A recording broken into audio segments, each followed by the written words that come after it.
Assalomu alaykum. Eksperiment tadqiqot bosqichlarini aniqlash mavzusi haqida gaplashamiz. Demak, rejalar bilan tanishamiz.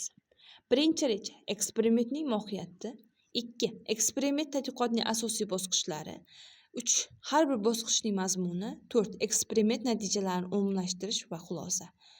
Eksperimentning mohiyati. Eksperiment bu ilmiy tadqiqot usuli bo'lib, unda o'rganilayotgan jarayon maxsus tashkil qilingan sharoitlarda sinovdan o'tkaziladi.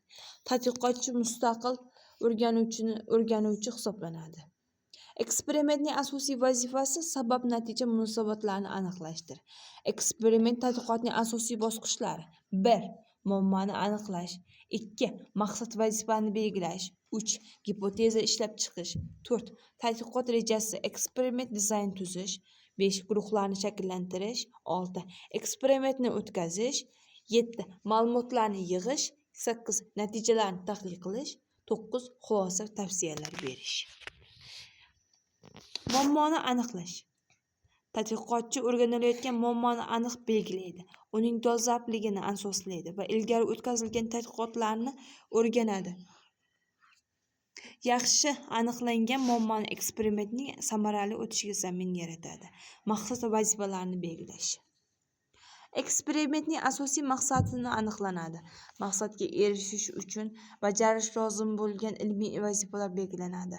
Misol, yangi dars metodining o'quvchi faoliyati ta'sirini o'rganish. Gipoteza ishlab chiqish. Gipoteza tadqiqotchining ilmiy taxmini bo'lib, eksperiment natijalarini oldindan aytadi. Misol, agar yangi metod qo'llansa, o'quvchilarning faolligi oshadi. Eksperiment reja dizayn tuzish. Bu bosqich tadqiqotning barcha texnik jihatlarini belgilanadi. Mustaqil qaram, o'zgaruvchanlik, o'lchov vositalarini tajriba shartlari, vaqt davomiyligi, qo'llanilgan metodlar. Eksperimentning aniq reja asosiy tashkil qilinish natijasi ishonchli qiladi. Guruhlarni shakllantirish. 2 turda guruhlar tuziladi. Eksperiment guruh ta'siri o'tkaziladi. Nazorat guruhi odatiy sharoit saqlanadi. Guruhlar soni va tarkibi tenglashtiriladi. Bu natijalarning haqiqiyligi oshiradi. Eksperimentni o'tkazish. Eksperiment reja asosida amaliy tarzda bajariladi. Barcha jarayonlar izchil, bir xil sharoitda takrorlanuvchan bo'lishi kerak. Ta'sirlar to'g'ri berilishi va tashqi omil nazorat qilinishi muhim. Ma'lumotlarni yig'ish.